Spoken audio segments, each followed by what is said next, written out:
Հայերն ու ադրբեջանցիները միմյանց հետ բանակցելու այլընտրանք չունեն, համոզված են Վաշինգտոնում։ Փորձառու ամերիկյան դիվանագետ, իսկ այժմ ազդեցիկ փորձագետ, Ադրբեջանում ԱՄՆ-ի նախկին դեսպան Ռիչարդ Կազլարիչի կարծիքով Ղարաբաղյան հակամարտությունը ռազմական լուծում չունի։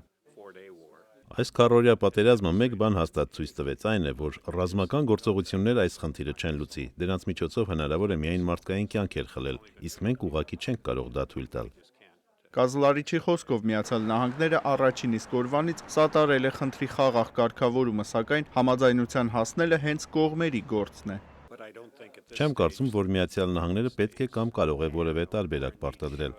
Ու թեև կարգավորման տարբերակներ Միացյալ Նահանգները չի պարտադրում, հրադադարի ռեժիմն ու խաղաղության պահպանումը հանուն մարդկանց կյանքերի փրկության որոշ դեպքերում կարելի է ու անհրաժեշտ է պարտադրել։ Որոշ պահի միգուցե կարիք լինի պարտադրել հրադադարի պահպանումը, պարտադրել խաղաղարար ուժերի ներկայությունը եւ ճնշում գործադրել կողմերի վրա, որպեսզի նրանք հանդիպեն եւ քննարկեն հնարավոր կարգավորման տարբերակները, սակայն պետք է հիշել, որ նույնիսկ նման տարբերակները երկու կողմից էլ քաղաքական փոխզիջում են պահանջելու։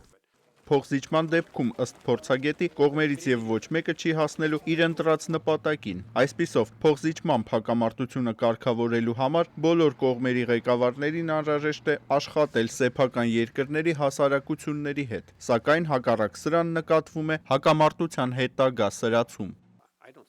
Չեմ կարծում, որ սա կարելի է հենց այնպես հեշտությամբ անջատել եւ միացնել։ Իմ համոզմամբ հրադադարի պահպանումը լուրջ աշխատանք է պահանջելու։